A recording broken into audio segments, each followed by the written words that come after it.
Was a girl running in our group. She had a high-speed motor in a 40 Ford Coupe. She had a racing cam and a supercharged.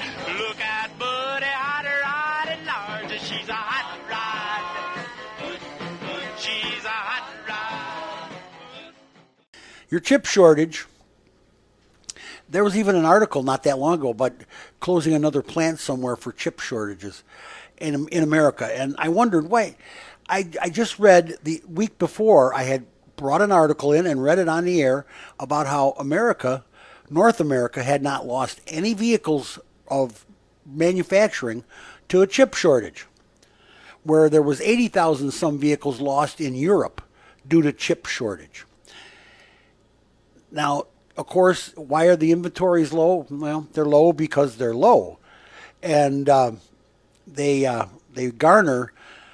You'll notice if you go in and order a car now, it comes a lot faster than it did. It doesn't take 4 months to get.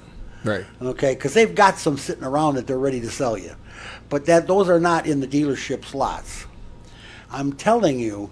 Matter of fact, right now, China has more chips than they know what to do with, because their production has slowed down so bad in the making of cars that they're trying to get rid of chips. They're trying to sell chips. And I'm sure we could have them if we wanted them. Do we want them? I don't know. What do you think? Bill, let me pose it to you. Let me pose a question to you, the man that sent it in. Well, Bill, here's the deal. Would you pay as much for that car if there was 100 more of them on the lot to choose from? You think you would pay the same price? What do you think, Eric? Would you pay the same price? No. No. Definitely not. Okay. Would you even think about an electric vehicle if gas prices were reasonable? No. No. Definitely not. If I don't know. You tell me. Somebody's got to tell me why we're paying $3,000 over sticker for cars, $10,000 over sticker for pickup trucks, and used cars are priced completely right out of their gears. I mean, I'm telling you, it's stupid how bad they're priced, and they're junk. People are bringing cars to me to look over before they buy. That I have to tell them I have to stamp it unsafe to drive when they leave the premises. Mm-hmm. It's just terrible what they're doing. They're rebuilding cars. They're giving out rebuilt titles. They're certified rebuild. Let me just tell you about certified rebuild. That's bunk. That is, hurry up and certify this so I can sell it, because we need the money. You also know this, that the dealers, and I've reported this in the last 2 weeks, we've talked about it.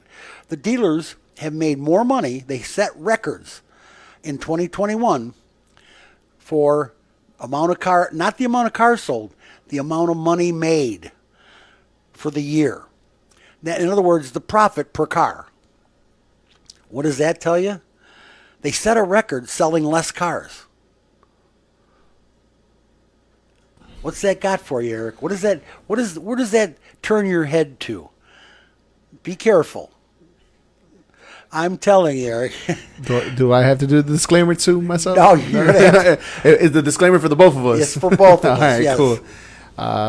It's trying to get it to the back pocket, knowing that they can't get anything else, and they just, like you said, overprice these used cars, and everything is overpriced now because there's a shortage. And you see it, don't you? Look at the prices. Well, look at the prices at the grocery store. Yeah, they're nuts. And the price of gas, and the price of everything. Out of sight. My price of my parts. My brake jobs went up $100, and it was not because of labor. It was all parts. It's insane. So he goes back on Facebook and he says there is no real green autos now. So until they come up with a true green car, I am not interested to buy one, a real green battery. Well, yeah, absolutely. First of all, the electric vehicles, EVs, are not green. Thank you, Bill. Thank you much, and thank you a lot for bringing that up, because I too would not buy an electric vehicle right now because it's not green. I'm probably doing better for the environment with that Ford Edge I'm driving, because I'm putting out less pollutants than it takes to make that electricity to put in my batteries. And then when I'm done, my car can be completely recycled, every part of it. Yeah. Okay, that electric, we don't know what that used lithium ion is going to be like. We don't know what that garbage is going to be. I've got an article in the works, and I'm trying to verify it now. There's a company out there working on an alternative battery that's going to be bigger, better, and no lithium ion and no cobalt. So we'll see. I might have to buy the fact that might be what we need. But you still got to charge it somehow. You got to charge it. And until we're 100% wind and solar or nuclear power in this country, you're going to get coal power. And you're not green. You're not green. Not at all. First guy that ever brought my attention to this, and I never thought about it, was back in, oh my God, it's got to be 7 years ago when I first started this electric car stuff. Marty Cochise, he's from Hammond. Okay. And he wrote in and asked me, George, how can you call these cars green? And then he went on to explain to me, and I thought, if you look at it from that angle, you're exactly right. Most people think, oh, it's electric. All I got to do is plug it in. Where do you suppose that electricity comes from? That's not in the ground. That's not in the air. Not yet. It might be someday. But they're not. I don't have any intention of buying an electric car either, Bill. Not at this point. If they become totally green, I might consider it because I live around town. I don't go very far, and they don't have much range for these cars. But I would settle for that. But then you got to remember this: when you buy an electric vehicle, you have to buy a charger, and you have to have your home electricity upgraded to handle that charger. That's the part right there that you have to buy the electricity to handle. Yes, exactly. You're still going to pay for electricity. Get ready for your electricity bill at home to double. Right. And also you have to, if you ask those people in St. John that bought that car, and I can't tell you what model it was, but you need to have a fire station like a block away or closer. Right. Because the electric chargers aren't perfected as yet. And neither is the electric car. Why don't we just get it done? And before it hits the market, why? I am so dead set against not doing the research first and throwing these vehicles out there and letting people get killed in them, letting people burn up in them, letting cars let the poor fire department try to put the fire out, which is almost impossible with lithium ion. It's just too much, too soon, too fast. That's all there is to it. And that's your old car guy talking. I'm just saying. It'll change. It's got to change. Everything's got to change. You know it. I know it. Everybody knows it. The NHTSA, we need to talk about because they got a new boss. Oh, yeah. There's a new sheriff in town. The new chief of the nation's top auto safety regulator, NHTSA, said the agency hasn't been holding back as it works through a backlog of regulatory to-dos, sorts through first-of-its-kind crash data, and steps up the investigation into Tesla's autopilot. Everybody's gunning for Tesla. I think we've probably increased the scrutiny on all automakers since last year, said Stephen Cliff, who was confirmed by the Senate in May as NHTSA's 16th administrator. The agency has been without a permanent leader since 2017 when Mark Rosekind resigned as he just couldn't take it anymore, I guess. We're making sure the regulations we have on the books are implemented, said Cliffs. If you don't have regulations, but there's still a safety defect, we're addressing those issues and getting new regulations on the books as quickly as we can, and all in the effort to enhance safety. Cliff, 52 years old, spoke Wednesday from his office at the U.S. Department of Transportation in his first interview with Automotive News since being sworn in as the new NHTSA chief. Sounds like he's going to be a good one. Sounds like he's going to be the guy we need, because I'm going to guarantee you, the manufacturers will lie, cheat, and steal as much as they can if you don't have somebody watching them. If nobody pays attention to them, guess what? They're not going to get it. They're not going to happen. That's just how it's going to be. Hyundai and Kia got raided in Germany. German authorities have raided Hyundai and Kia due to suspicions that they put over 210,000 diesel vehicles with suspected illegal defeat devices onto the road, the Frankfurt State Prosecutor's Office said. So somewhere in Frankfurt, there's a Kia or Hyundai deal. I don't know. Maybe not. Maybe they're just taking the imports. The engine software is thought to have come from suppliers. Oh no, Bosch. Oh well. And the former Delphi Technologies. I don't know about Delphi, but we do know that Bosch was the one that did the Volkswagen.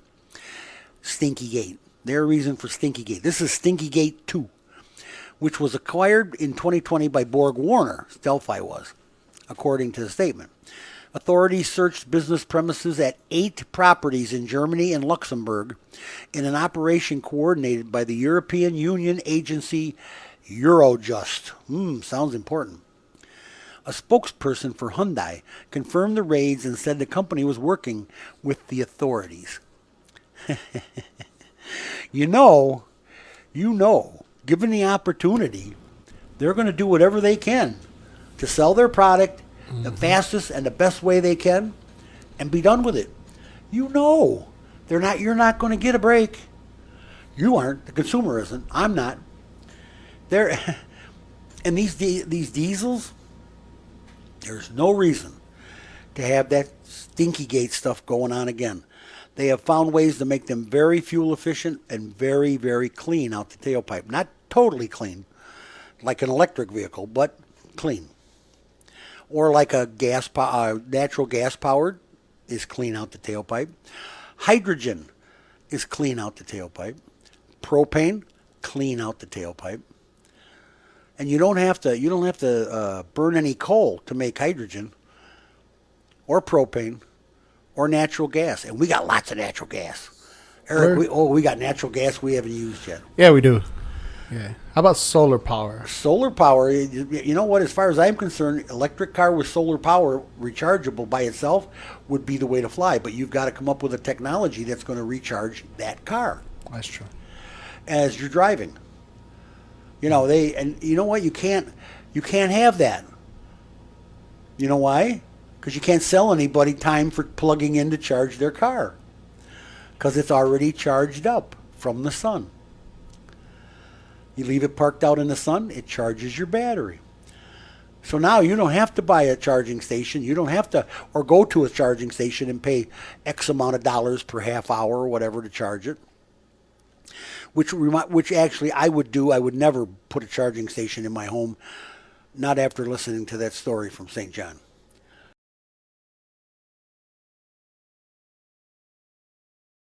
You got to hear about this one. And I knew this was coming. Because they're only targeting in California. They were stealing. They were breaking into dealerships and stealing Hellcats, and the Barracudas, the Challenger and the Dodge Charger, and Challenger Hellcats were being stolen in California. Well, now here in Michigan, the F-150 Raptor, which is their race car pickup truck, and the six Mustangs. We know what that's about. Thieves made off with 13 F-150 Raptors and 6 Mustangs from Ford Motor Company assembly plants in the Detroit area this month. A majority of the vehicles were later found damaged, probably stripped. They probably had some stuff off them. They needed some goodies. The Raptors, a wider, more off-road oriented version of Ford's top-selling F-Series truck, were worth a total of about $1 million. Wow. Ford reported them stolen from a storage lot outside of its Dearborn truck plant over the course of several days. Wonder how they drove them away with no chips in them. I'll be just doggone. I'm not going to lie. I'm not going to ask. The Raptor thefts happened only a few days after 6 high-performance Mustangs were taken from outside the Flat Rock assembly plant south of Detroit. Now listen, Eric, I'm going to tell you this once, and I'm only going to tell you once. Okay. To steal a car is pretty high tech right now. You got to be able to hack into it, and to get away with it, you got to have enough chips in the car. Oh no, some type of tablet, boss. No, it's literally one but of you the got to have tablets. chips in the car for That's it to true. run. But I ain't gonna lie, I would steal a Mustang before a Hellcat or a Charger. Oh, I would too. No, I want the Charger. I'm a Dodge guy. Nah, I like Hemis myself. I like the Mustangs. I don't know something about the Mustangs. Cool. You should get one of the electric ones. No. 0 to 60 in like 3 seconds. I'm okay. Thank you though. And then they never mind. I forgot. I can't say that yet. All right. Drivers are asking the IIHS, the Independent Insurance Highway Safety Group, if they can have more information about with safeguard implementation alongside partial automation. In other words, talk to us about this self-driving stuff, will you? The Illinois Institute for Highway Safety. Consumers want safeguards at the forefront of vehicles that with automated technology, such as lane centering. I have that on mine. Automated lane centering and driver monitoring, new data from the Insurance Institute for Highway Safety shows. In other words, the stuff that where they look at your eyes to see if you're sober enough to drive, and they won't let you cruise from lane to lane. I tried changing lanes the other day, and mine brought me right back. I said, hey, I got to turn. Let me go. There does seem to be a genuine interest in this technology, but there's also a bit of healthy skepticism around the general understanding that these systems are not meant to replace the driver. They're not self-driving vehicles, said Alexandra Mueller, a research scientist at IIHS, at the Independent Highway Institute. Yeah, I got to tell you,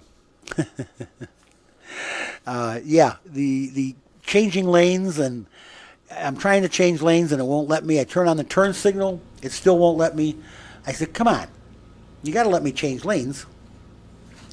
I got to turn up here. I got to go somewhere. What if I had to go to the bathroom? What if it was a donut shop? Oh yeah. Depending on the donut shop. Krispy Kreme, yes. You got Dunkin' Donuts, no. Krispy Kreme. That's just dangerous, Krispy Kreme.